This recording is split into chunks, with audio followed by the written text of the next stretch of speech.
were just informed of some tragic news inside the wrestling community that Jay Briscoe has passed away.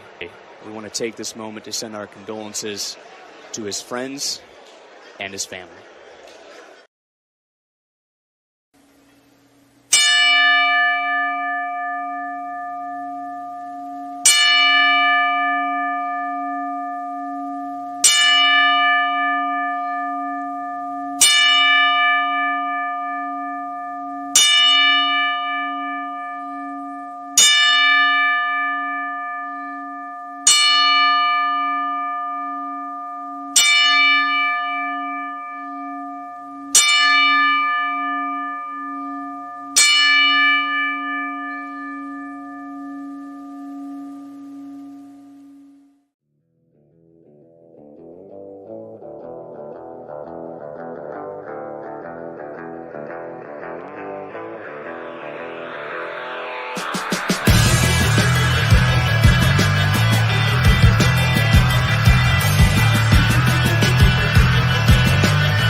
All right, welcome to another episode of Jumping the Rail here from Champaign, Illinois. This is season 2, episode 12, I believe it is. And this is Mark Reb coming to you, and as usual, joined by my tag team partner Gary Vastelio. Gary, how you doing? Oh, I'm doing. Waiting for the snow to hit tomorrow and working from home. No snow days anymore. Yeah. No, I have to trudge out in it myself. Hey, Gary, we got a third partner in the booth today. It's our buddy from the Zero-1 Shootout podcast on the JTR Podcast Network. It's our buddy Menders. Menders, how you doing today? I'm doing good, Mark. Gary, thanks for having me on. Yeah, we're glad you came on. It's good to get some extra perspectives on this one. Up until about 7:30 p.m. last Tuesday, I was planning on this episode being all about the Royal Rumble and previewing what's going to happen Saturday. But after the news came down last week, I figured it was appropriate that we make this one a tribute to Jamin Pugh. You guys all know him as Jay Briscoe. And as we all know, he passed away in a car accident last week. Just shocked everybody. I mean, I don't know anybody that wasn't stunned when that happened. Actually, I heard it from you, Gary. I think you're the one that sent me the message about it. Because yeah, it's wrestling is such a tough sport to be a fan of.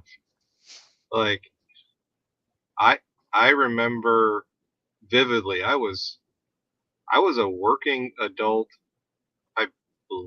When did Eddie Guerrero die? October of 2005. Yeah, working adult that was married.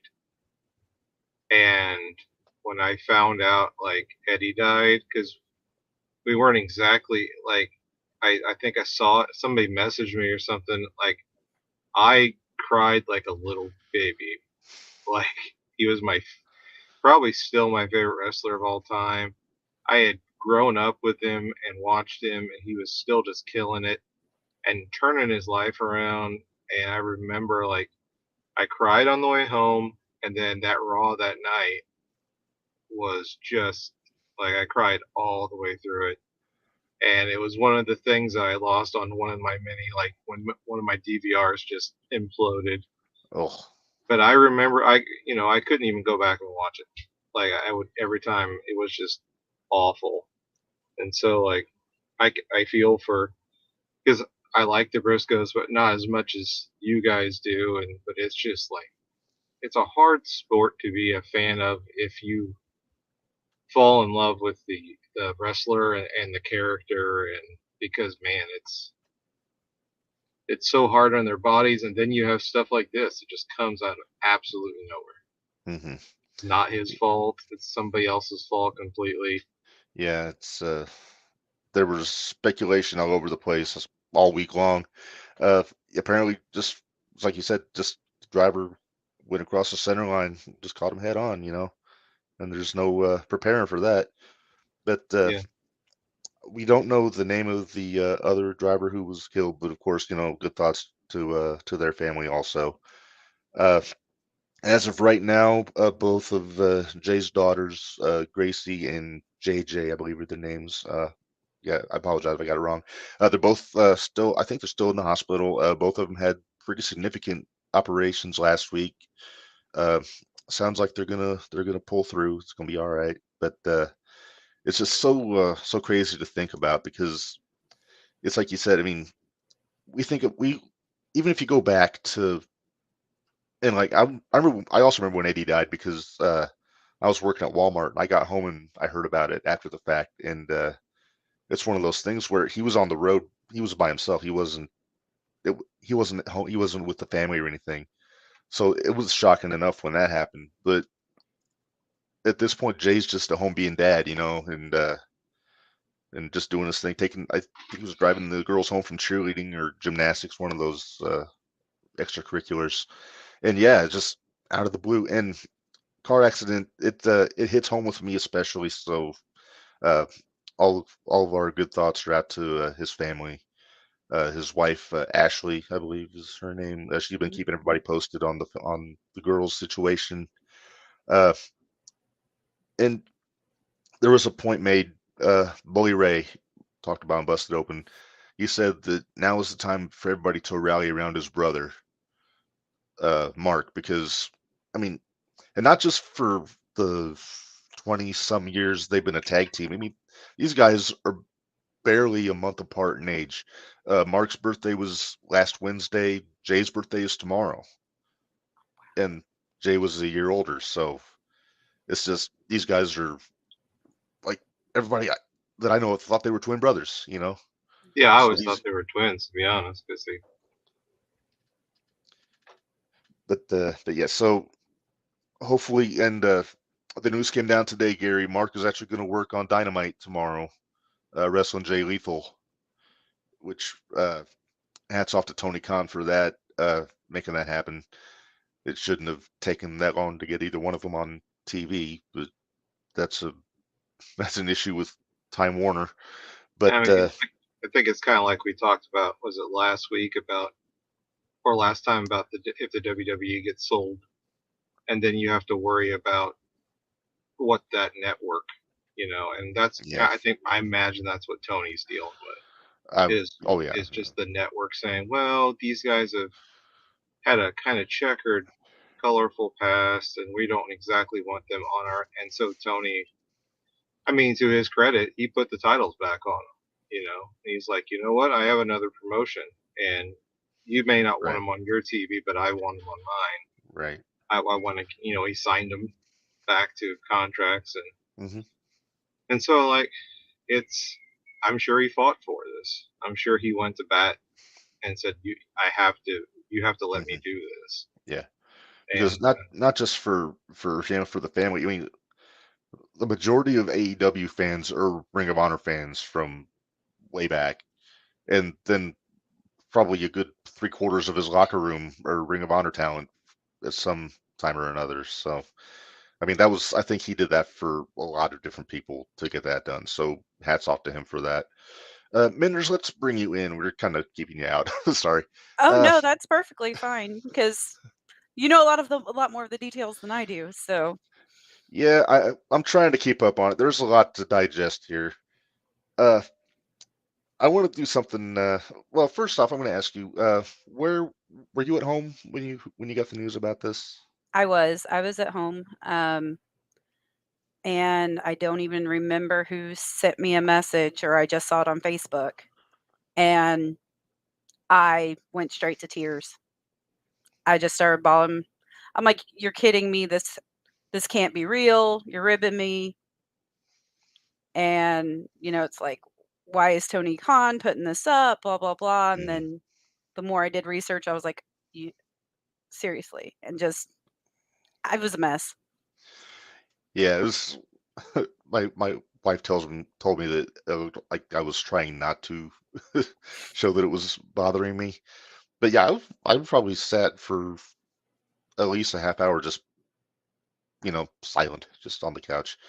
But one thing I wanted to do in this, and we're gonna do the best we can with this, with between technology, but I wanted to actually show a couple things on here because I have the video capabilities here. So I want to play some of the some Briscoe promos over the course of the show, just kind of because there might be some people that aren't real familiar with their stuff that didn't watch a lot of Ring of Honor. So so this is the one that's probably gotten the most conversation in the last week. So enjoy.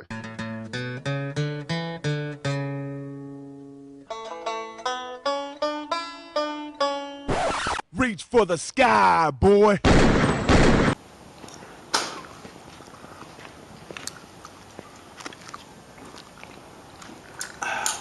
This Friday night in Cincinnati, Ohio, we got us one hell of a match. We putting our tag straps on the line against Kyle O'Reilly and Davey Richards. Team Jiu-Jitsu. Team MMA. It's crazy when you think about it, man. MMA done took over the world. MMA is the biggest shit going right now. Taking airtime from my boxing, man. Well, yeah. MMA done took over. And I got all the respect in the world for the people that do MMA. But the shit that pisses me off, when you got Johnny Badass walking to the bar with his little tap-out shirt on. He went to the gym for 2 weeks so his little muscles popped out a little bit. And he think he's God's gift to women. He walking around like his shit don't stink. I guarantee you one of y'all little tap-out boys bring that shit down here to Sandford, you'll be lucky to get out of this bitch alive. Now, Davey and Kyle, I ain't saying that y'all that type of people. But you got Davey Richards walking around with his little title belt and a mouthpiece in. This pro wrestling, son. Hey, brother, hey, Terry Funk ain't wearing no mouthpiece. Hell no, Terry Funk ain't wearing no damn mouthpiece. Bruiser Brody ain't wearing no mouthpiece. Doing your little jiu-jitsu, getting focused and shit. Talking about I'm focused. I'm kicking this bag, I'm focused for my match. Shit, that's where we different, boys. We a different type of people. We ain't got time to be focused. Focused. Shit, we live on a farm. We got to get shit done. We ain't got time to walk around being focused. Does it look like stable thoughts go through my mind? Do I look like a rational thinker to you? This guy, I guarantee you, he ain't no rational thinker. Shit, we walk in there on Dr. Phil, he shit is. Damn, son. My bad, I thought you was finished.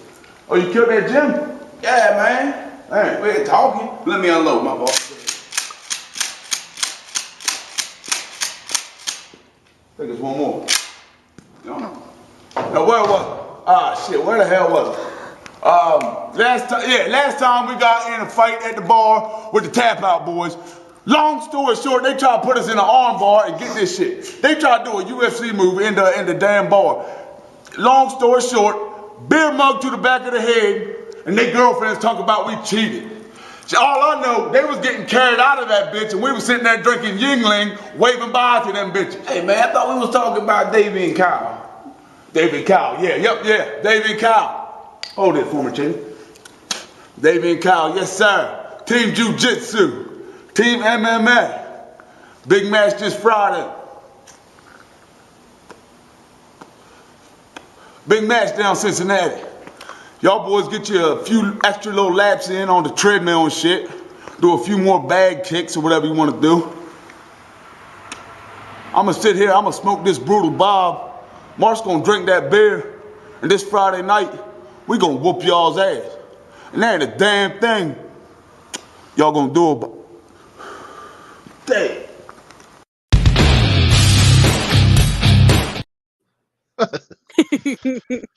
If there's not a promo that kind of just totally encapsulates the Briscoe brothers at that point, I don't think there's a better one. Everybody's been quoting that Terry Funk ain't wear no mouthpiece all week long. Yep. And I hadn't seen that promo probably since it happened. I think that was like 10 or 11 years ago. And I forgot about the gun. I put it back on. So let's talk a little bit about Jay's character, about just the presentation of the Briscoes. And I've seen them all. There's a few versions of it. Let me see here. We got the original Briscoes. Look at that. See, such nice boys and their singlets and everything. Aww. Hey, you'll appreciate this, Menders. Who's that guy? That's corny. Yep, they used to be corny guys. And then, then they moved on to the boxing trunks here, which I always thought that was a cool look. They always had the cool trunks and all that. Then eventually they go to here. Got the camo. They kind of embracing more of the farmer look a little bit, you can see also in the course of all those pictures, they've done everything. There's Ring of Honor. I'm gonna run this down just because I think it has to be mentioned. Some of the stuff that he accomplished here. 2-time Ring of Honor World Heavyweight Champion. Second guy to ever do that after Austin Aries did it. Also, for my money, probably my favorite ROH World Champion. Just I loved his title run. Amazing 13-time World Tag Team Championship in Ring of Honor with Mark. And it seemed like they were the go-to. They were kind of like what Tommy Dreamer would have been in ECW. Like, in case of emergency, break glass, if the All Night Express are splitting up, if the Young Bucks are taking off, put the belts on the Briscoes and everything's going to be all right, They held the ROH World Six-Man Tag Team Championship with Bully Ray once. That was actually a pretty cool feud between the Briscoes and Bully and Tommy. IWGP Heavyweight Tag Team Championship one time back in 2016. Never Openweight Six-Man Tag Team Championship with Toru Yano. That guy. There he is. That guy. I don't know where to start with Yano. Let's see. We saw the picture Impact World Tag Team Champions right there. They did that last year. The GHC Junior Heavyweight Tag Championships in Noah, the back mid-2000s, 06, 07. CZW World Tag Team Championship 2 times. 3-time GCW Tag Champs. That's the last time I saw them work was they were defending those titles in Chicago last year. And then they won the Crockett Cup last year in the NWA. So that's not even everything. That's just the high spots in their resume. And of course the tag team titles, with his brother Mark, but he held like in Jersey All Pro, he had another partner at one point, because the thing to remember when they started in about 2000. Jay was 16, Mark was 15. So Mark wasn't working everywhere. If Jay was working Ring of Honor in 02, Mark was usually in his corner, unless they went to like Boston because the age was lowered so he could work. But it was Jay, I believe, was in the first ever Ring of Honor match with Amazing Red. So literally, when they say they won, he literally was one of the first things that ROH fans saw was Jay Briscoe. And eventually, about a year later, they started teaming up because they feuded for the first 6 or 8 months down there. But yeah, it was crazy because when they're young, when they're teenagers and they got the accents and all that, and you think they're trying to be street kids almost, because you don't know their backstory, you don't know they're from a chicken farm in Delaware. But as they got older and they kind of filled out, and then start doing the promos on the farm, then you kind of get a really good idea of what their character is. And I always thought Mark was a little bit over the top. I mean, believe it or not, but I think Jay Briscoe had probably the most legit character in wrestling for a long time. Because when you watch him talk, it looks like he means every word. He reminds you a lot of an Arn Anderson that way. And everybody knows how much I love Double A, but I mean, he's not talking just like Arn, but when Jay would talk, when he'd cut a promo, you believed what he was saying because he had that look in his eye and he had that tone. So that's why I think that's why I was always a really big fan of his work. Gary, we always talk about being legit in your character, so I think Jay fits the bill on that one. Yeah, it's something that's lost. Like, there's so many people now that they play a character or they play at being a character, and they just like never get it over because I mean, you don't have to be you all the time. I mean, that's part of acting and that's part of the business. But like, the closer you can get to your natural self, the more it's going to come across. Like, Stone Cold wasn't actually Stone Cold, but Steve Austin had his rough edges, and he's a Texas boy, and he liked to drink beer, and he definitely didn't mind swearing, and when DDP went from being the cocky rich guy to being like basically just a dude from Jersey that had a lot of heart, like he took off. And honestly, like, when was Scott Hall and Kevin Nash their most over? When they stopped being Diesel and Razor Ramon. Yeah. And they kind of were just the guys who came in for the money, because that's kind of who they were at the time. There's no kinda about it. So, like, some of the greatest characters of all time that got over the most, like, were because they just kind of embraced themselves. And it's it really is a lost art. And because you can't, people worry, like, if I don't get this over, that means they don't like me. It's not they don't like the character, it's they don't like me. And everybody seemed to really like the Briscoes. I haven't heard, like I said, they had rough edges, but I know a lot of farmers. Farmers aren't the smoothest people on the entire planet. They have plenty of rough edges. I remember we had a little diner in Bismarck where all the farmers would gather and drink their coffee in the morning and smoke a bunch of cigarettes. And the language was colorful, and the jokes were also blue. colorful, a little blue. And this would be at like 5 a.m. Like they would all be there, and then they go do their job, and you'd see them at the hardware store later, like smoking cigarettes, telling stories. And that's what the Briscoes remind me of. Just guys that work hard all day, and then they go hang out, at the local watering hole. But then you find out, in real life, like, they were those guys, but they were also kind of like, other farmer trades, is Right. very, very dedicated to their family, very dedicated to their craft. They loved wrestling. Farmers love to be in the dirt. Right. As much as they'll complain about it, they love every second of it. So they made a very smart decision in being themselves, but they also amplified themselves and made it larger than life. And I still to this day don't understand how they were never, like, they had some opportunities, but it was like lower end opportunities for WWE. I remember my buddy Josh, like, he was the guy that would watch everything, and he caught on to Ring of Honor. And he was just, because he was a tag team wrestler at the time, and he would just nonstop talk about the Briscoes, how good the Briscoes were. And that was a long time ago. That was like, back with Punk and all that. That was years and years and years ago. And he just talked about how good these guys were. And that was when they were young dudes. And so it's a testament to them, because they were successful.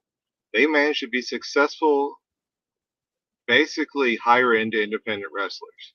Yeah. Like, they made their money.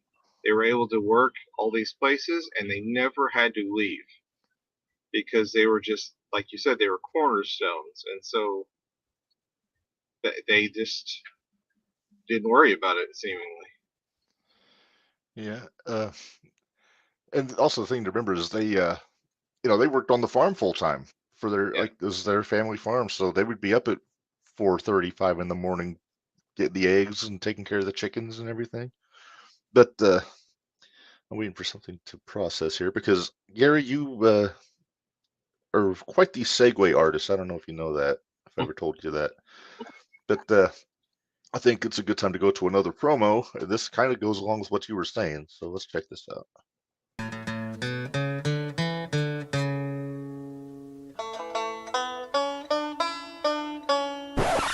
Reach for the sky, boy.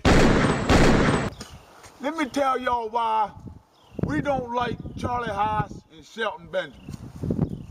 You see, the majority of pro wrestling fans look at tag teams from Monday night. You know, they put them up on this pedestal just because they was on Monday Night Raw. Briscoes ain't never been on there. They must be down here. World's greatest tag team, hooray! Monday Night Raw, my ass. That's the #1 reason why we don't like Charlie Haas and Shelton Benjamin, because people, the average wrestling fan, the majority of wrestling fans, not all of them, but the majority of wrestling fans put them above the Briscoes by default. Now let me tell y'all a story. About 2 years ago, about 2 years, was it? Two and a half years ago, we had a little trial match for WWE. It's before a SmackDown taping in Philadelphia. We went in there, had a little tryout, you know, did our thing, whatever. I guess they was impressed because they invited us down to Florida for a week at their little FCW Developmental Center. All expenses paid. All expenses paid in the Hyatt, chilling. But either way, we was down there, you know, had a little trial. We was down there for a week. I thought things went good. And that's what they said too. We thought it went real good down there. And everybody was telling us, yeah, y'all doing real good. Y'all might get these contracts. This was 2 years ago. I'm just seeing dollar signs. They talking about y'all might get these contracts. So, you know, we're waiting around. We get back home, we waiting. I'm telling all my boys, like, yeah, we did it down there. We getting ready to all be eating. It's gonna be on our tag. We done did it down there, boys. You know, we hype. I'm telling my wife she ain't never gonna have to work again. You know, she can quit bartending. We got this. You know, so we wait, a month go by, another couple months, we get a phone call. Apparently, the Briscoes are not cosmetically pleasing enough for the WWE. That exact words. Come on now. Exact words. Cosmetically pleasing. Well, excuse me, Mr. John Laurinaitis, I forgot this was a damn beauty contest. Cosmetically pleasing my ass. Preach, brother. And the thing that got me, man, the boys down in developmental, I mean, yeah, you got some good ones, of course. Mainly the people from ROH, but the majority of them weren't even really that nice. You know what I'm saying? I mean, shoot, they come right out of modeling school, right off of the Tough Man contest where they show their little muscles and shit. They walk right into developmental, sign a little deal, you know, train in developmental for a few months. Then next thing you know, they're on TV, they're millionaires. Hey, what happened to paying your dues, brother? What the hell happened to paying your dues? What happened to paying your dues? You know, we broke in old school about 12 years ago. For y'all young boys, about 12 years ago, I remember setting up the chairs, setting up the ring before the show, a bullshit indie show that's gonna be about 40 people there, and I'd be hype as a bitch. You remember that, setting up them chairs? And getting cussed out because we ain't set them up straight enough. Well, yeah, getting the ring ready and everything, hype, getting ready to wrestle in front of 40 people. Y'all have no idea what that's like. Y'all can't even relate to that. Back in the day, coming up through the indies, grinding your way up. But no, we're not cosmetically pleasing enough to get paid. I guess that's what they're trying to tell us. That's what they trying to tell us. Charlie Haas, I guess you spent a couple weeks on the indies, grinding your way through. Shit, Shelton Benjamin, you the main kind of type of dude we talking about. How many rings you done set up now, Shelton? How many rings you set up, Shelton? How many rows of chairs you done put out there, Shelton? If Final Battle, if this show, Friday Night Final Battle, depended on Shelton Benjamin setting up the ring and setting up all the chairs, it wouldn't be no show. It won't be no damn show because he don't know what the hell he doing. He ain't paid his damn dues in my book. In our book, he ain't paid his dues.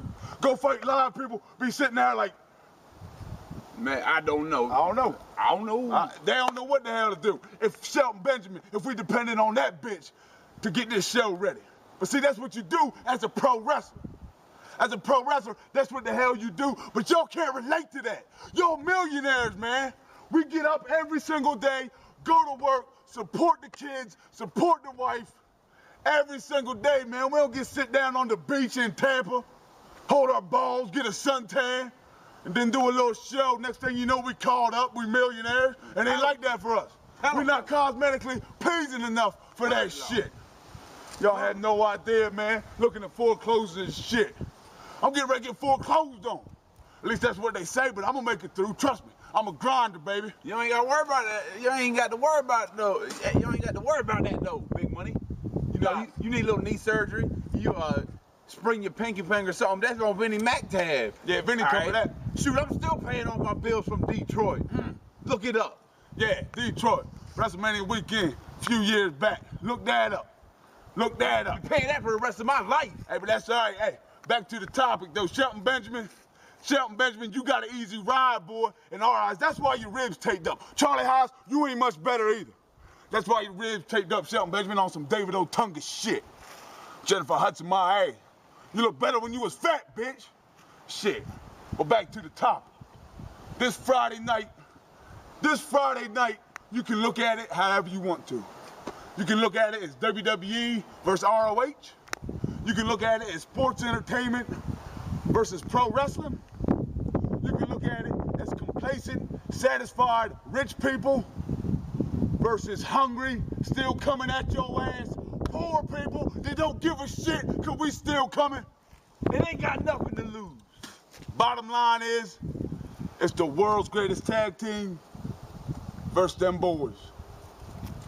And I don't like to say, I don't like to use the term biggest match of our career, but never in the 12 years that we've been doing this shit have we had so much to prove. The belts don't be nothing. It's gonna be 7 times regardless. Charlie Haas, Shelton Benjamin. This Friday night, we got to prove a point, boys.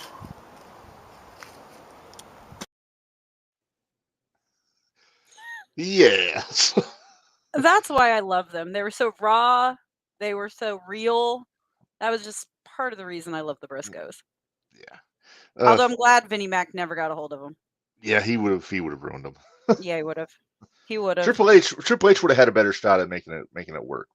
Yeah. Which also, shout out, Triple H actually mentioned it on TV a couple times last week. Put Jay over, put the Briscoes over on Friday. So that would not have happened if Vince was running things.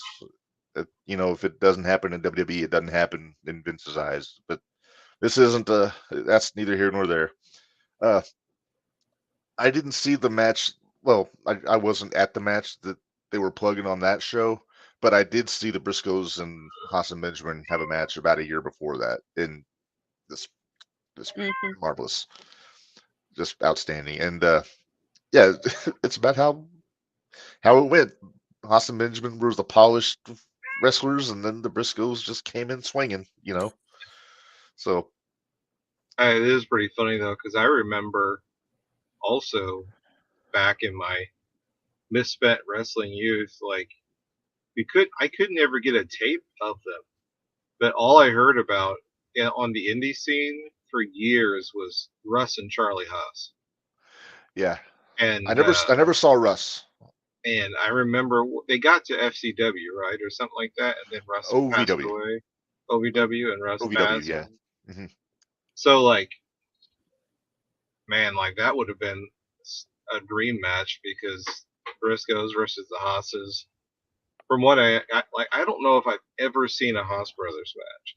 I mean, Charlie was fantastic. Yeah. And Shelton is a freak of nature. I mean, they were really good, but much like now with Otis and Chad Gable, like they didn't ever do anything with them. Well, Russ and Charlie were supposed to be Team Angle. Yeah. Back in 2002. But that's one of the things I remember on, I think it was Raw, and JR and the King actually mentioned it when Russ died. And I never heard of him. But I thought, well, he must really be something if they're mentioning him on TV.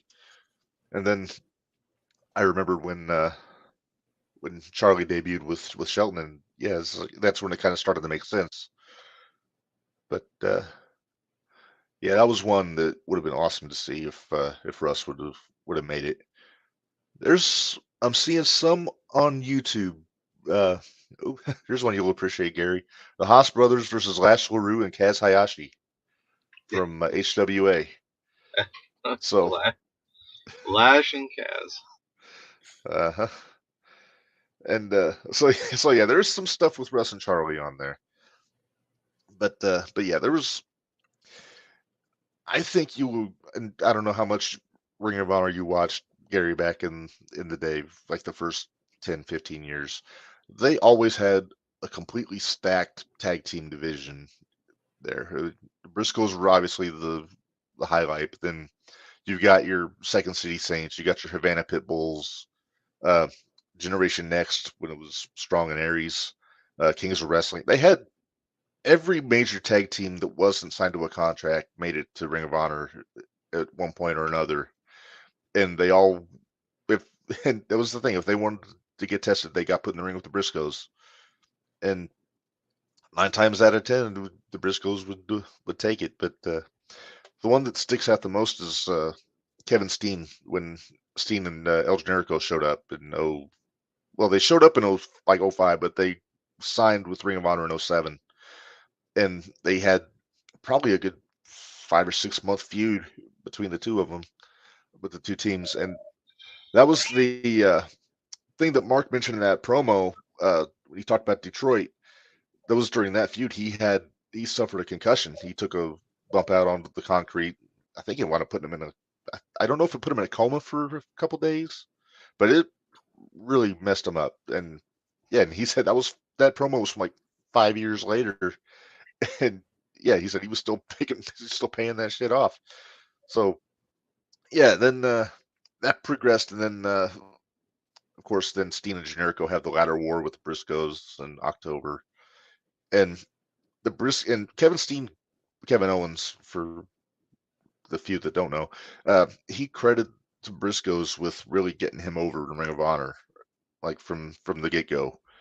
Him and Tyler Black also said that, Seth Rollins. So it's like, that's the one thing I always appreciate about the Briscoes. They were willing to work with everybody, and they, even if they won the match, they would make everybody look like $1 million that got in the ring with them.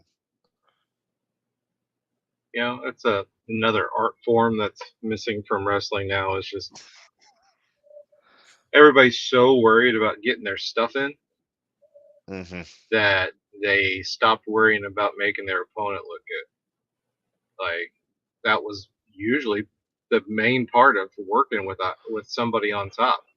It wasn't just that, you know, in the old days you got more money because you were working higher on the card. But like now, like the idea is, hey, I'm going to put you with somebody higher up and make you look good, and it's lost because it's just, well, I got my spots and you got your spots, and congratulations. Yeah. But yeah, like the Briscoes, and like I think probably the guys I think about are like FTR. Like, they always make their opponent look like $1 million.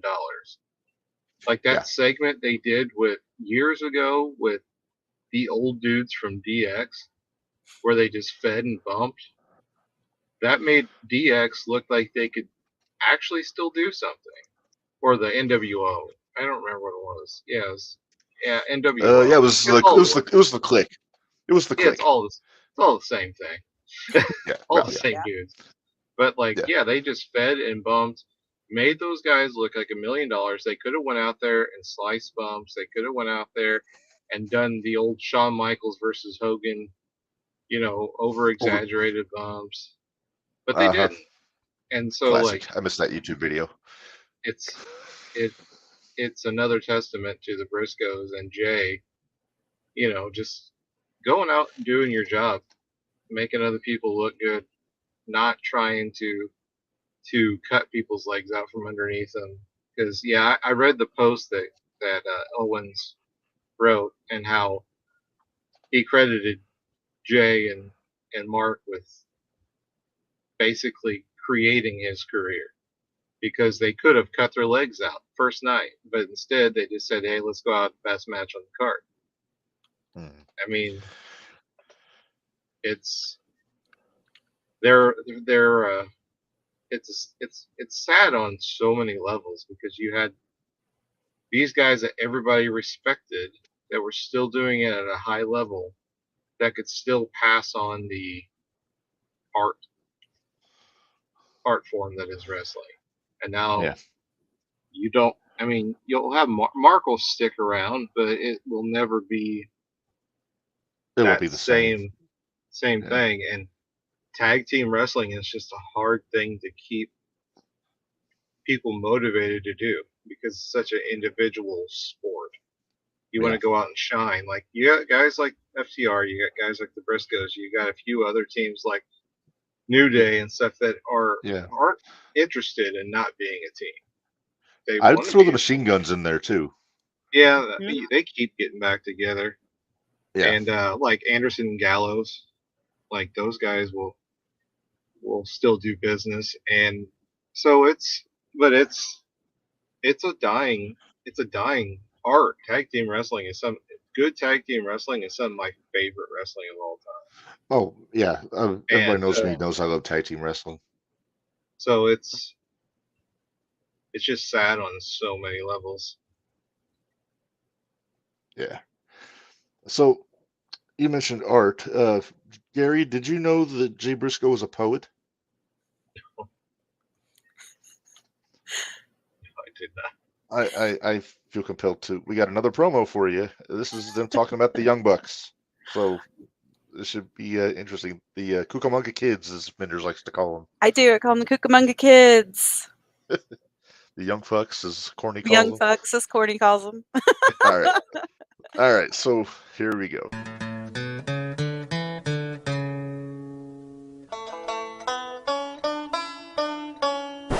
Reach for the sky, boy. Oh, shit! Sunday night, baby, New York City, the big ROH 10-year anniversary. Shit's going down.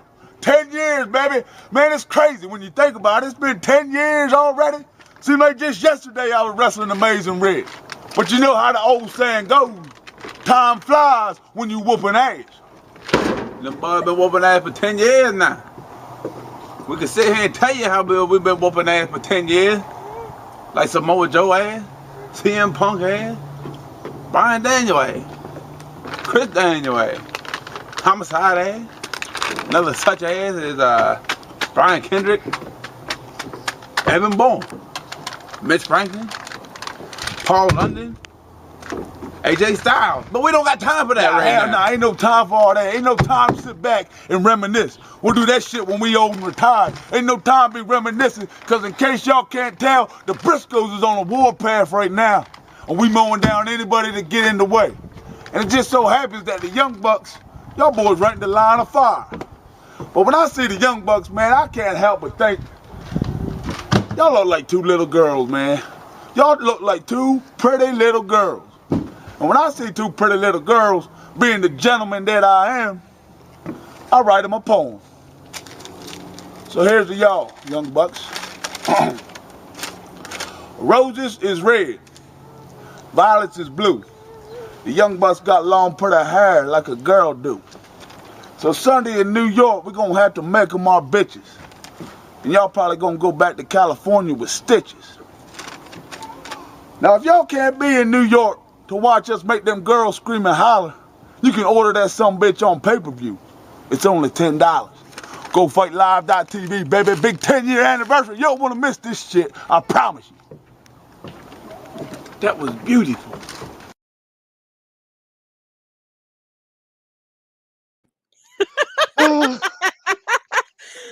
Oh, Everything about that just tickles me. it's great. Oh, the Cucamonga Kids. Oh, jeez. Uh-huh. Yeah, they've been I running gotta around think. with Corny a bit, so they ran around with Corny a bit, and I'm sure that poem brought a tear to Corny's eye if you ever saw that I'm promo. sure it did. Grammar notwithstanding. Roses Yeah. is red, violets is blue. But, Yeah. hey, Menders, we got a buddy. Big man Chan is Oh, well, in the chat here. hello. Chan, we're going to be reaching out to you about some other business here before too long, man. But he's a big fan of the Briscoes, like all of us are. We've been talking about the tag team most of the episode, guys. I want to talk about Jay's singles run. Well, he's always been doing singles. He had a smattering of world title shots over the first 10 years of Ring of Honor. But I've been going back. I've been on Honor Club watching a bunch of old shows the last pretty much all week. And I came across Death Before Dishonor 2012 2012, 2013 was one of those. Uh, and that's the one where he beat Kevin Steen for the world title for his first one. And yeah, he didn't get a long run with that first time because he got hurt. He was working hurt. He came into that match with I think a separated shoulder or something. But he worked through it and then just made it worse. So, but when he won the second time, he beat Mike Elgin in 2014, I think it was. Guy that I know from the Indies. I mean, Mhm. as good as he was in Japan, I knew him when he was working for IWA, Gary. But but IWA. that's yeah. IWA. And that's what, as an aside, Ian had booked the Briscoes for one of the TPIs. I think he booked them for the '09 TPI, but the tournament wound up getting canceled for various reasons. I won't get into that. But that was, reasons. I don't know. That's neither here nor there. But so that was going to be my first time seeing the Briscoes live. I had to wait a couple more years to do it, but I was ready. That was going to be in Joliet at the Hartman Rec Center, basically a school, like a grade school gym. Cool place though. But anyway, I'm getting off track. Big surprise is right there behind me. Jump in the rail. I do it. Finally got the flag from Marco's house up. But no, he beat Elgin, and then he went about 2 years without taking a loss because I think he was undefeated until Jay Lethal beat him for the world title in 2016. But the fact that they basically, and they were still working tag matches here and there, but Jay put that off to the side just to make a run for the world title. And I don't know if that was his idea, if that was I think Delirious was booking at the time, but to take the most over tag team probably in the country at that point and take Jay, who, and I've said it. I mean, anybody that knows me knows I've been singing Jay Briscoe's praises as a singles wrestler for years. His style was where Mark was more of the car crash style. You know, he did the dives and crazy shit. Jay, he was just knock the fuck out of you. Uh, Menders, I'm looking at your T-shirt. I Very was gonna say, I'm like, stylish. boss fight. Yeah. If there was ever a hoss in Ring of Honor, it was Jay Briscoe. Hey, Menders, where did you get that shirt? I got it at prowrestlingtees.com/JTR podcast. Is that what all of it is? Almost JTR Pod. You're close. There you go, But JTR now, pod.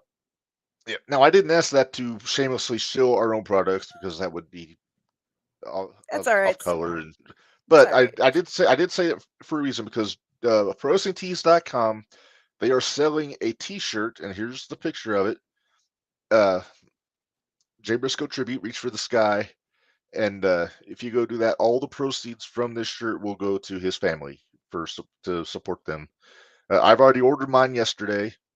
Yeah, you can go to ProWrestlingTees.com. It's the first thing that pops up when you get that little pop-up window that comes up, or go ShopHonor.com, which takes you to the same link. And yeah, it's a cool looking shirt. So I ordered mine, and yeah, so every little bit helps for the family, you know. So I just wanted to make sure I got that out there. Also, I'm thinking that I do have a link. Yeah, and I put this up earlier. There is it's not a GoFundMe, but it's the same idea. To donate, there's a link here, and I'll put these links in the show notes, like when the podcast drops. Also,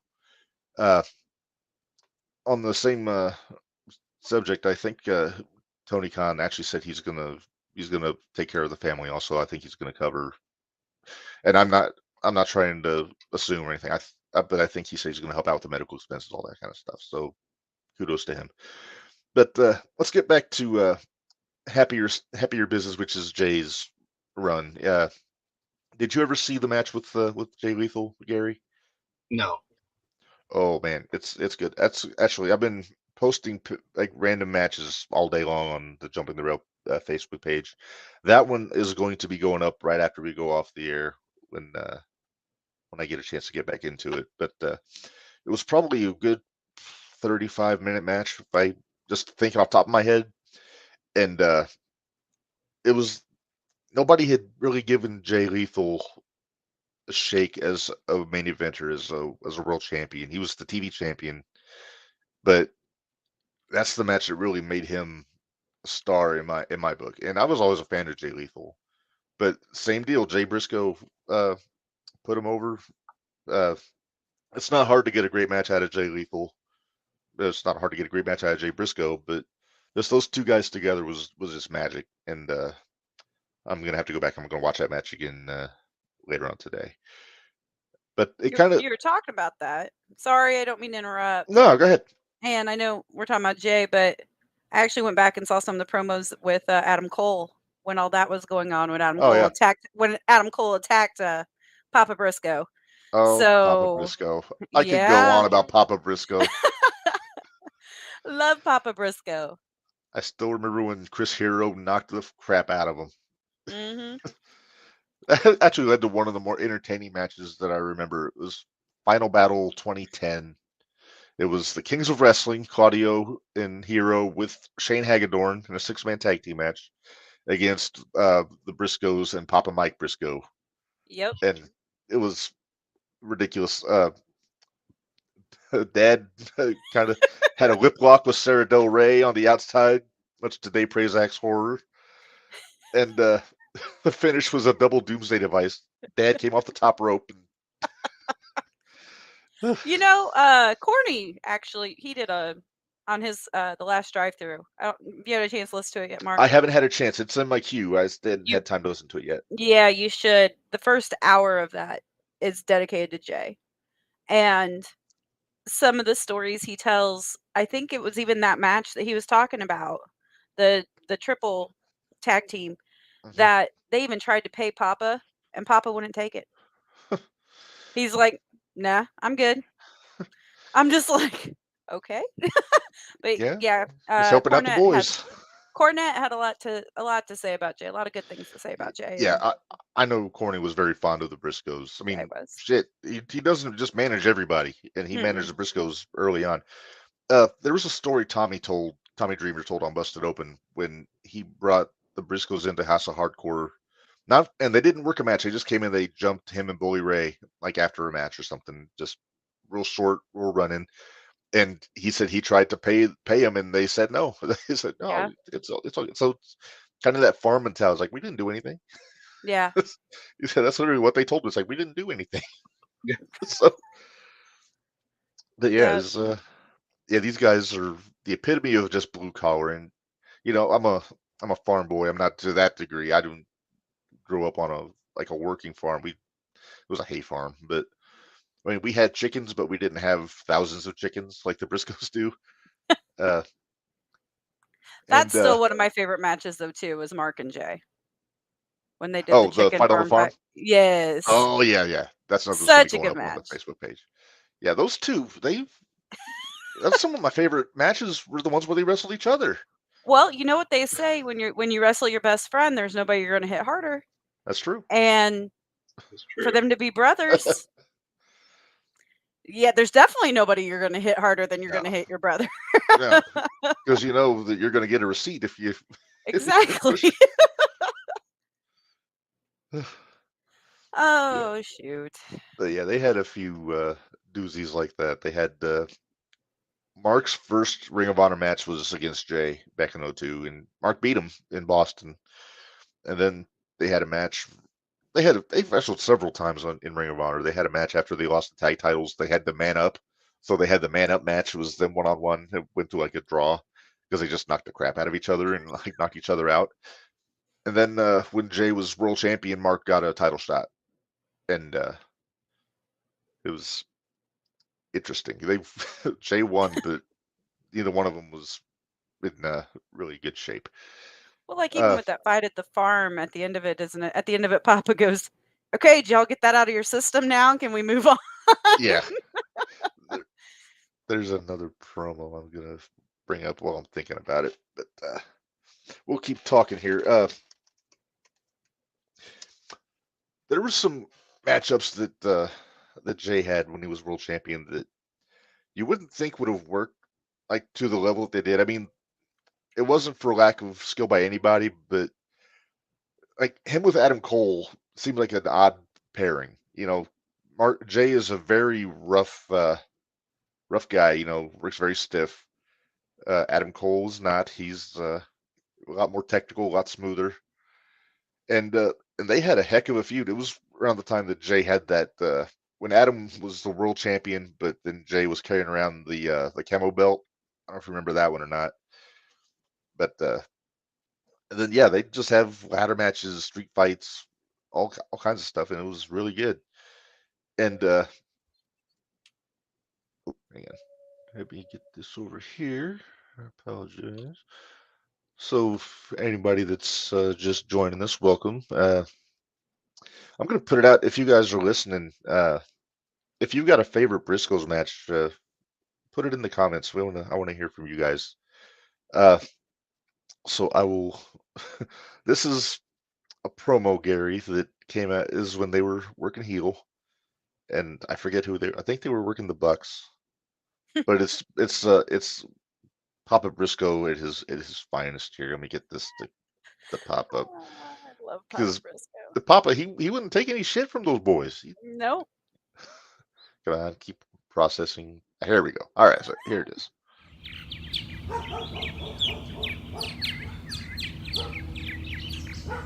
Look, he's stomping. Look at He's him. stomping. What you about to do, Look son? at him. What you about to Hey, do? they gonna finish it. Hey, they think gonna they is. finish Hey, it. they think they is. Watch this. Hey, Hold on. Look at that. Referee, get the chair out Hey, the do you ring. downtown? Get the chair out the ring. Get the chair out. Watch this. Hey, here it come. Here.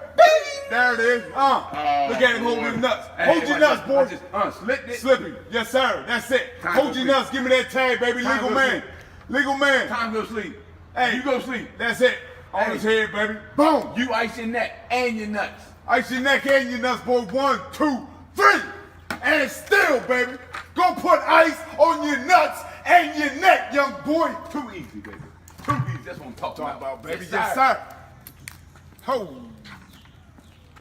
You boys proud of yourselves, ain't you? Proud of yourselves. We the champs, big man. 9 times. Yes, sir. 9-time champ. You said it. just kicked the little boy in his nuts to win the match. He did that. Just kicked the little boy in his nuts to Man, win you the did. match. You kicked him. Dad, look. I ain't Told had- you you I- should have kicked him. Man, I ain't have to kick that man in his nuts. I chose to kick him in his nuts. Baddest tag team on the planet. Kicked the little boy in his nuts to win the match. Listen, big man, for one, we're not losing these belts. And like I told you, I didn't have to kick him in the nuts. You act like they was going to beat us anyway. I chose to kick him in the nuts. Hey, either way you look at it, Dad, we ready, baby. We got these straps. We in prime physical condition. We focus, baby. Young Bucks, Baltimore. Let's go. Whoa! Steamroller Baltimore. Yeah. Baltimore, Pay-per-view. Young Bucks. Pay-per-view. Boys, have you forgot Saturday night? You got the Killer Elite Squad. The Killer Elite Squad. They ain't no little boys. They'll pound your ass in the ground if you're not ready. Saturday night. We got this. Killer Elite Squad. We ain't gonna lose. We got good. this. These ain't going nowhere. We in there. We good.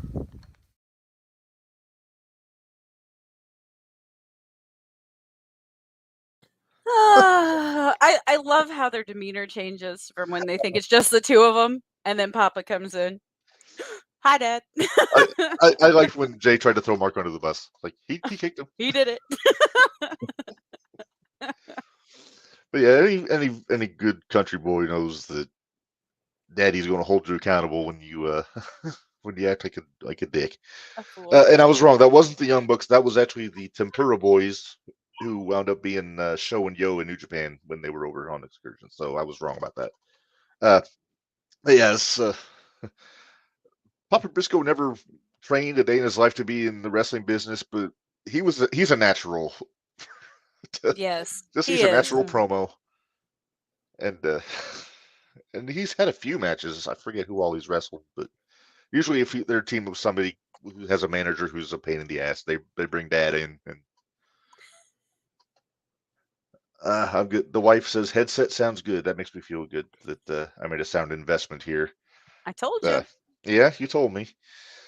But yeah, it's with. I think, and I'm going to do something. I'm gonna just say we're not doing the top 10 Tuesday this week. I wanted to put all the time in for Jay here, but we are gonna do our JTR Hall of Fame, and I'm not trying to shine anybody up or anything, but it's kind of a no-brainer today. I got the Briscoes going in. It was going to happen at some point anyway, but it just made sense to do it today. So that way they get their spot in. Not that it means anything to anybody. It's our Hall of Fame. So That's right. That's right. Who knows? Maybe someday we'll do a 0-1 Hall of Fame members, but yeah, just PWI put out their top 100 tag team list, whatever number it is that they do. I wondered if you'd talk about this. I'm going to bring it up. Okay.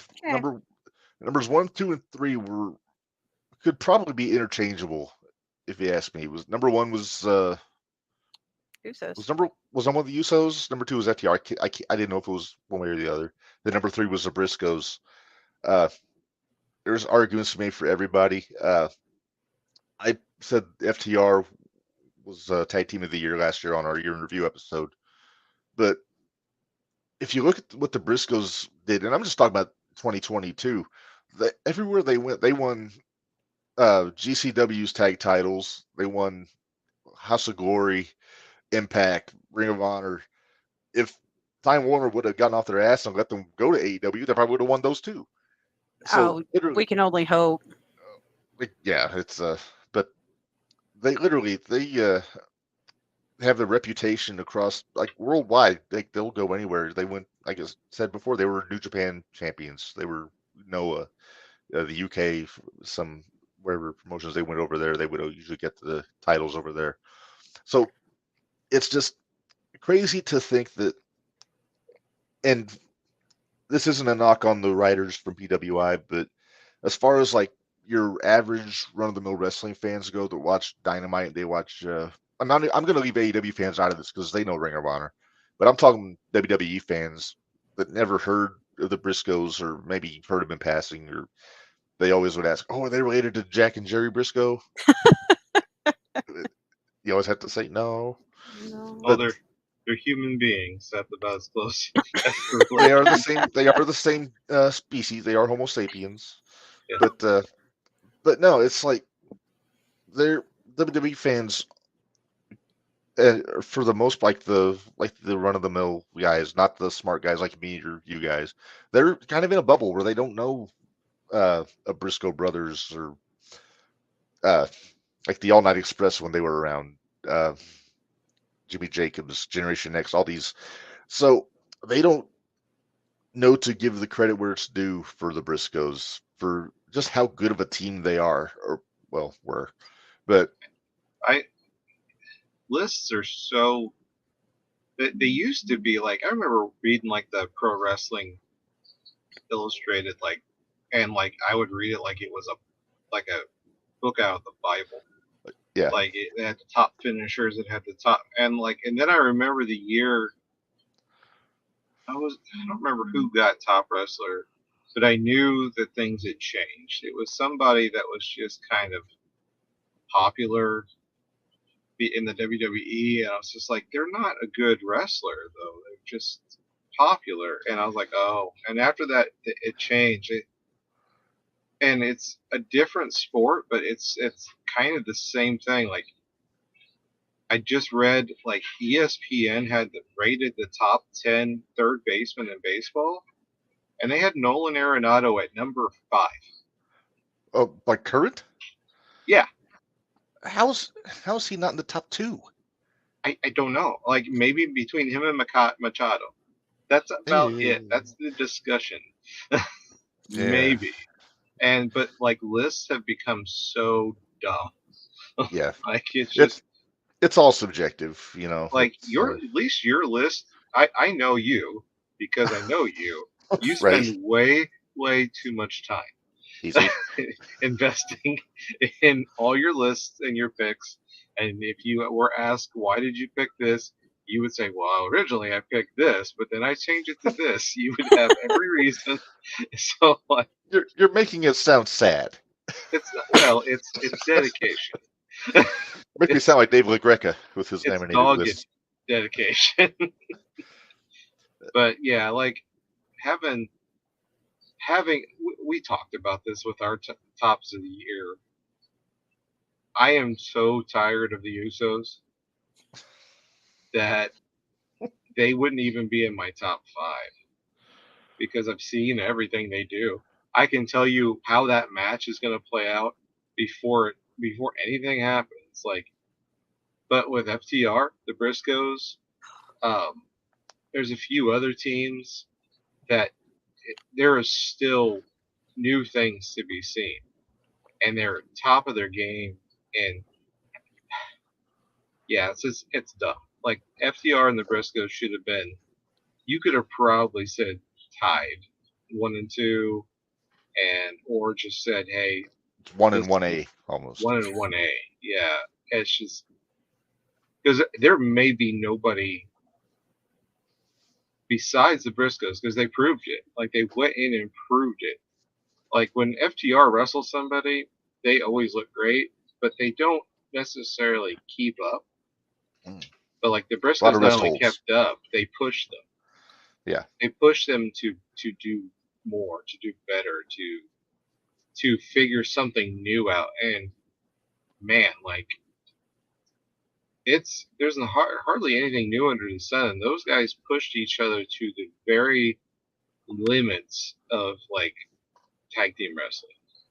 Yeah. So yeah, to me it would be 1 and 1A, and then you could pick basically any other team known to man, in my opinion, than the Usos to be number 3. You could pick, I don't know, like Axe and Smash. They're still, to me, at this point in their lives, better tag team than the Usos. Like, old Barry Darsow can probably still lace them up. Well, wasn't it Jay that was it on his Twitter that he said, hey, we came in at number 3. Wouldn't it have been amazing if we could have been on national television where we would have been? Yeah. It's the truth. It really is the truth. I think if more people would have got their eyes on the Briscoes, they would have got it. But yeah, I'm sure that's what Tony had in mind when he put the belts back on them before he really started launching Ring of Honor again. Was he wanted them to spearhead it, and Claudio and people that were kind of Ring of Honor related. And like you were talking about, the Briscoes are not only synonymous, they are Ring of Honor. They never left. They never held them up for money. They stayed. They were loyal. They put people over. They won pretty much everything you could win in a company. Yeah, I think the only thing that never happened that I thought would have, and it still may, you never know, I thought Mark would have been a TV champion at some point.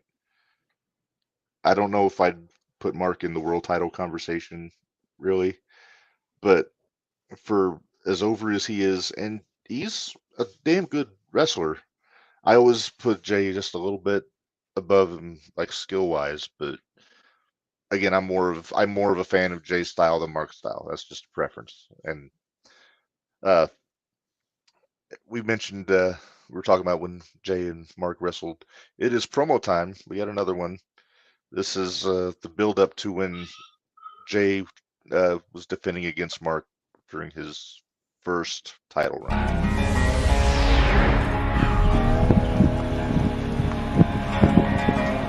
Allow me to reintroduce myself. My name's Jay Briscoe, ROH World Heavyweight Champion. If you got a problem with that, do something about it, pussy. You see, boys and girls, it's not a playground out there, it's a battlefield. But y'all too busy playing tiddlywinks to realize that shit. Now, I know it's been a long time since I got on this here YouTube talking to you folks, but I've been a busy man. You see, I'm the champ. I got to defend my title. Been busy whooping people's asses. Ask Davey Richards. Ask Eddie Edwards, BJ Whitmer, ask Adam Cole. I'm a busy man. And on top of that, I'm getting this World Heavyweight Champion money. So I've been busy, buying button-ups, eating lobster and shit. Hell, I even make donations to charities now. I ain't shooting you. But But yeah, it's been a long time since I've been on this YouTube, and it's something that's been sitting kind of heavy on my heart that I just wanted to talk to you folks about. You can just give me attention for 1 minute. I can't believe, I see the light now, people. I see the light. I can't believe I used to think the way I did. I can't believe I used to think like that. I can't believe I used to think that I could trust my brother. My own big head brother want to walk down on me in Toronto, Canada and challenge me for this belt. Of all people, chicken. Of all people, chicken, you know how I get, man. You know how I get, man. I'm crazy. Come on, chicken. It's supposed to be us versus the world, man. It's supposed to be us versus the world. You're the last man I can trust in wrestling. What's up with that shit, man? What you mad, chicken? You ain't got no belt? You mad because you ain't got no belt? Hey, ain't my fault, man. Truth Martini distracted you with them titties. You got distracted by whores in Canada. You could have had the TV title, but now you was getting distracted. It ain't my fault, chicken. What you mad at me for, man? Come on, chicken. Of all people, chicken. Let me tell y'all something. Let me tell y'all something about Mark Briscoe. Mark Briscoe, he's a father of two. He's supporting the family. He has 3 sources of income. He gets a paycheck from Ring of Honor, he gets a paycheck from Dad, and he gets a paycheck from me. I'm trying to help support his family, and that ungrateful, big-nosed, big-lipped son of a bitch want to walk down and challenge me for this belt. You ought to know better than that, boy. You ought to know better than that, chicken. Let me tell you, Baltimore, I don't have any more opponents to worry about. We off this weekend, next Saturday night, June the 22nd at the Dew Burns Arena. Jay Briscoe versus Mark Briscoe. This shit's getting ready to hit the fan, baby. All of Sussex County, Delaware gonna be there. Chicken, I just gonna have to put it like this. I'm just gonna have to tell you like this, chicken. In front of your kids, in front of your wife, in front of your dad, in front of your mom, in front of all your friends and family, I'm gonna whoop your ass, boy.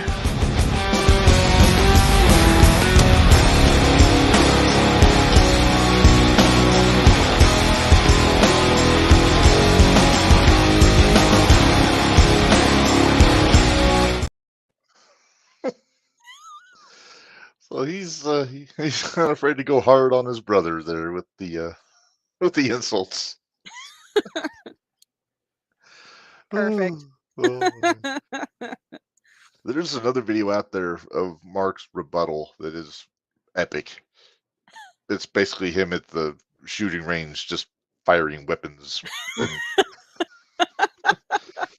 kind of illustrates how different, like Jay, well, that you can't tell from this promo that he's the more level-headed brother. But That's like an oxymoron right there, but okay. a little. But yeah, Mark is definitely the crazier of the two. And I always said when Mark had the long hair and like he cut up his camos and the fringe, I always said he looked like a Sasquatch. And that's not a knock on Mark Briscoe, but he always had that because he had the 2 front teeth out, had the beard, had the hair. He looked like something he looked like a Bigfoot. And then converse that with Jay, who always just looked like he was going to beat the crap out of you. Yeah. That's all you can. That's really all you have to say. So we decided we're not going to go the usual 2 hours on this episode. We just, honestly, I was worried that I was going to run out of stuff to talk about Jay Briscoe. So we're going to cut this to about an hour and a half. So we got about 15 minutes left. So I'm going to put you guys on the spot. I'm going to start with you, Menders. What is your favorite Briscoe match, either singles or as a tag team? Well, mine would have to be, like I said earlier, it's the fight on the farm. See, you have to understand, I quit watching wrestling for a while, so I didn't even really know about Ring of Honor. Yeah, right? You wouldn't know it now, that's for sure, because wrestling's like a main piece of my life right now. But there for a while, there's about 10, 12 years that I quit watching wrestling, and lo and behold, guess what years they were? So when I came back, that's when I started getting back into everything. That was when like Steen and El Generico, Sami Zayn, Kevin Owens came back into NXT. And that kind of opened my eyes back up to like ROH and different ones like that. So when I started getting back into it, I think the first one I watched was right around Fight on the Farm. And I was like, Yep, these boys remind me of everyone that I went to school with. And just watching them work, watching how they interacted, fell in love. And then right around that time's when FTR came into NXT, and like it's that was about the time I started liking those guys too. And then when they started working together, that first FTR Briscoes match, oh buddy, that was the Yeah. only. I mean, that was just like that was the only reason I bought that pay-per-view. It was the only reason. Yeah. So the only reason a lot of people bought it. So that was when I really fell in love with the Briscoes. Yeah. So it was in their later years. So Okay. I've had to go back and catch up and see. I watched the match today with Kings of Wrestling with just the two, just Claudio and Hero Hero. Yeah. against the them boys. So and watching that, I was like, man, I really missed out on a lot when I quit Yeah. watching. Oh man. If the Briscoes are my favorite tag team, the Kings are probably right up there. As I've always been a big Hero fan, and then Claudio, speaks for itself. Yeah. It goes something that needs to be mentioned is when Ring of Honor first started getting on pay-per-view about 2007, for at least the first couple years, and then spread out over time. A lot of times the Briscoes were the main event. They were like, even if there was a world title match, usually the Briscoes were going on last, and a lot of times it was with Steen and Generico.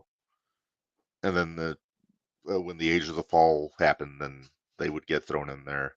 But yeah, so that shows how much faith that not just Gabe Sapolsky, who founded Ring of Honor, but then Adam Pearce, when he was the booker there, Delirious, or whoever's doing, well, Tony's doing it now, so he's added to that. That shows how much stock they put into the Briscoes to be a draw, because they were the main event stars in Ring of Honor, because everybody else, and we talked about it, Joe went away, Aries went away, Punk went away, AJ, all these guys, they found greener pastures, but the Briscoes stuck around and just dug their heels in. Well, I think a lot of that had to do with the fact that ROH was always willing to work with their family, though, too. Because that, like I said, when Corny was talking about him, he said, that was one thing whenever they were at Philadelphia, they would bring, they'd just go down in an RV and the whole family would come. It was like 40 some odd relatives were all coming out. Yeah. They talked about that on Busted Open also. So, I can get it if the company that you're working for is willing to work with your family too. Yeah. And show you the respect that you're showing them, stick with it. Yeah. If it makes you happy. Yeah. And with them working on the farm with their dad, I don't know that they could have pulled off a 300-day schedule for WWE. I think they liked doing the indie grind so they could go back home and do their Well, they thing. were their own boss. Yeah, pretty much. I mean, basically. Yeah. Gary, favorite Briscoes match? I haven't seen nearly as many as you guys, but probably just because it was just, there were some, as I would call, dumb spots in it, but the dog collar match. Oh, the dog collar. That was actually a damn good match. Was like that spot where he takes the bump on the chairs from the turn, like that could have ended so badly, like in so many different ways. But, only Mark Briscoe was nuts enough to take that bump. But yeah, that was a really good match that could have ended so bad, but the teams were so good that they ended up pulling it off. Now, like, you hear Dax and Cash talk about it, they weren't walking right for a while after that because they're just tailbones and everything else. And those they had to go to matches Japan. Those matches will take time off of your career. Yeah. And the old bump card is only so full. Yeah, it was just a really, and man, like, you watch enough gimmick matches, you've seen all the gimmick matches. And the reason I like that is the same reason I like Punk and MJF style color match. It still seemed different. Yeah. It wasn't your regular, like, two guys tied together match. which sounds hilarious because only in professional wrestling can you get tired of two dudes just tied together with a chain. Yeah. Like you're like, how many times do I gotta watch that? Yeah. Well, how many times has it been on TV? Like that's crazy that it's like, oh, that guy, that 14th cage match I watched. Yeah, it's professional wrestling. Well, But when you can bring something new and a different feeling, and the way those two teams work together, not only in the ring but on promos against each other, and how they promote off each other, how they both made you believe that even though they really didn't like each other, how much respect there still was. Yeah. Like, and they were able to interweave that into that. Like, that was it. It really did help, and it really gave you the idea that this could. I was pretty sure that the Briscoes were going to win that last match because it seemed like the FTR was on their way to losing all the titles. Yeah.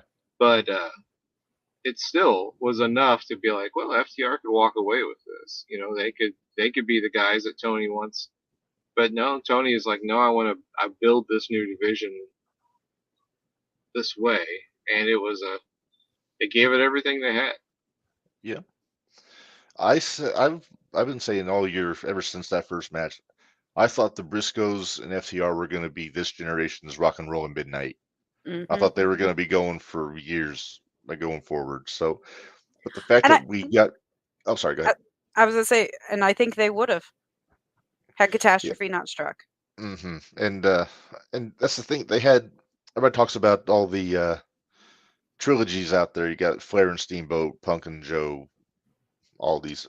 You got to throw the Briscoes and FTR right up there now after those 3 matches they had this year.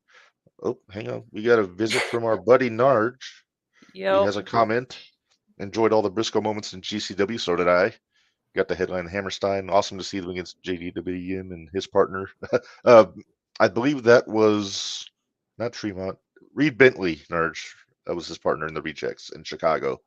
That was a crazy match. I was there for that one. And it was indeed a wild ass match. So is that the one where somebody ended up in your lap? No. Oh, that okay. Was that the one Kyler went to? Yeah. And also I'm gonna make a shout out to Kyler.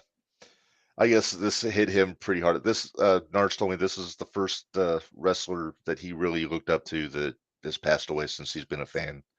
So I guess it hit him hard, and I want to send our good thoughts to him. He's my buddy, so hopefully he's getting through it, and hope it doesn't diminish his fandom. Narge says Bandito was in his lap. Okay, that was it. Oh, okay. But yeah, so Kyler, I think you might be listening. I'm not sure. He might be at the ball game with his mom. I think he's at the ball game. Okay. Well, Narge, tell Kyler we're thinking of him, and it is what you guys are family to, not just to the show, but to me. So good thoughts to you guys. I guess I got to say what my favorite Jay Briscoe match is, and actually it's the one I watched yesterday from Death Before Dishonor in 2016, I believe it was. He had a no DQ match with Adam Page that was a real barn burner. This is not long after Page joined the Bullet Club, and it was just them knocking the hell out of each other. Page was still carrying the noose with him because he was started being the Hangman, so that's when that first started. And Page was still pretty new. He had just come out of his run as BJ Whitmer's young boy for like a couple of years, and Briscoe just gave it to him. The surprisingly killed me is this is on a pay-per-view, and Briscoe did the job. Adam Page won the match. It was he hit it was back when the Deadeye was his finish. It wasn't just a setup move, but he did that through a table on the floor, took a chunk out of his own knee, and it was a rough match. It was a hoss fight, that's for sure. And but yeah, that's one because I remember watching that live on pay-per-view, and yeah, that's the one that made me an Adam Page fan back then. And then just my admiration for Jay Briscoe's work is immeasurable. So, uh, what was I gonna say? I want to before we go, we got a few minutes. I want to make sure we get this stuff out here again. Uh, to donate to the Pugh family, here's the link to go to the Gives and Go site. I think their goal was, I forget how much it was, but from the looks of it, 200,000. yeah, but I It's think they've $200,000, and when I looked I th- days ago, it was like 150 something. Like Chris yeah, I Jericho think gave him they've like $15,000. Kevin Owens gave him yeah, $10,000. 10, yeah, A and bunch of yeah, people I think donated $1,000 at a time. It was yeah, it's I think they've eclipsed that by now. But so yeah, Hold on, if I'll you look want it to up give a for little you, Mark. more, yeah, and then again, the Jay Briscoe T-shirt on Pro Wrestling Tees is, where's the picture of it? I've got it somewhere. Oh, that's photos. Here we go. It's nice to be prepared. There's the T-shirt, ProWrestlingTees.com. Again, all the proceeds go to the family, and good thoughts to the family. To what we've been talking about his dad for a lot of the show. Good thoughts to his parents. So obviously, Mark. He's going to be on Dynamite tomorrow. He's going to kill it. It's going to be awesome. And then, of course, his wife and his kids. Good thoughts to them. Speedy recovery to the girls. Mhm. And yeah, so I think that's all that really needs to be said there. I mean, it's just a couple more voices along with the chorus wishing them well. And yeah, so just I guess to close for this, I'm just going to say nobody, like, a lot of people talk shit when somebody famous like passes away. It's like, oh, why are you talking about them? And there's other people. And the thing is, and it's not just with pro wrestling, but with music, whatever. People get emotionally invested in these people that we're watching every week, and especially in a case like a lot of indie fans, when you get a chance to meet these guys and talk to them, and there's some wrestlers they'll do a perfunctory hello or just whatever. The Briscoes weren't like that, and I can tell you this from experience because I met them in January, and they took the time to actually have a conversation with me and everybody else that was in the line. It wasn't just a walk up, take a picture, walk off. They wanted to chat with you, and so they're very much about the fans, and that resonates. And so yeah, the thing to remember is before before you throw stones, it's there's a saying that they use on Busted Open a lot, which is give people their flowers while they're still alive, and don't wait till they passed on. And I can say that I was able to do that with the boys when I met them. I made sure that I told them I thought they were the best tag team in the world, which isn't just me kissing ass. I firmly believed that from 2000 to 2022, there was not a better tag team on planet Earth than the Briscoe brothers. And that's just my take. I mean, a lot of times I say things that people disagree with. And so yeah, so along with thinking of the family, I'm thinking of the fans. All you guys. Uh, there hasn't been a wrestler that passed away that hit me like this since Eddie Guerrero died. I'm with you, Gary, on that one. yeah. Uh, I it may it not it's not a bringing out. It's just more of a confession. Like a few years ago, like Mark knows this because he's basically my brother from a very different mother. but I had a cancer scare where I had to have part of my kidney removed, and it was a very scary time. And I just had a scan, and everything's still good after 2 years. And Mark was one of the first people I told. I think I told you, right? Yeah. yeah, you told me. And I could have played it up and said, "What?" but but like this kind of thing, because the main thing I took from that was there are people that I love, and I would tell them, but I never like from the day I found out to this time, like, I'm sure people that I know get sick of me telling them that I love them. And it's because of stuff like this. Like, this guy seems to be universally loved. Like, it is easy to tell when somebody wasn't well liked. It's a lot of like, oh, I'm sorry to hear that he went, But Jay seemed to be not just well liked. He seemed to be up on the level of like Brody Lee, just universally loved as a wrestler, as a dude.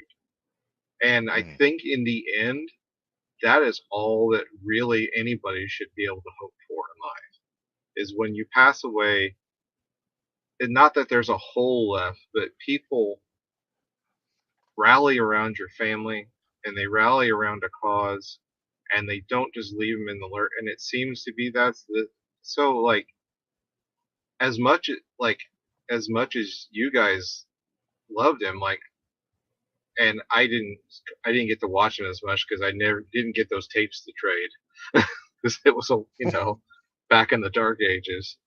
I was trying to get New Japan at the time, but it's a glowing resume to leave behind, that people legitimately loved you, and that he would make sure that people knew that he loved them. And I think that's all you can really ask for at the end of the day. And it is probably the best thing that I could say about anybody, is that he was loved and loved people back. As I say, I don't think there wasn't anybody. I know a couple people had said it. There was hardly anybody that had a bad thing to say about Jay. I mean, even Effie came out and said how much Jay had done for him. So when there's somebody in the community that you find out had that big of an impact on so many people's lives, and then you think about different ones, and like, if something were to happen to Ric Flair, it would upset me, but he's lived his life. It's like it gets to that he's lived point 19 lives. Right, exactly. More lives than a cat. Exactly. But He's the Keith Richards of wrestling. Yeah. You get to the point though that, like, the older guys, it's like cancer or other issues or whatever. But when something like this happens and it's so out of the blue, and there was no issues that was known, and then it was just a complete and total accident, it's just enough to really knock the breath out of you and catch you off guard. Yeah. So there's a saying, don't cry for them because they're gone, just smile because you had them when you did. And I'm going to choose to do that when it comes to Jay Briscoe. I'll go back and watch his matches for forever. If my nieces and nephews become wrestling fans, I'll put Briscoes on YouTube and show them. And so I think this is a good time to say goodbye for the week. Sorry we didn't get into any Royal Rumble stuff today. I just didn't think it was necessary. I mean, maybe we'll do a if you guys are free sometime, maybe we'll do a YouTube video Rumble review or something. But we'll discuss that offline. But yeah, so our well wishes out to the Pugh family. Rest in peace, Jay Briscoe. He will definitely be missed, and tag team wrestling will not be the same without him. And so for Gary, for Menders, this is Redman, and I say it every week: life is hard, so work stiff, and it's never been more true than it has been this week. So we'll see you guys in a couple weeks.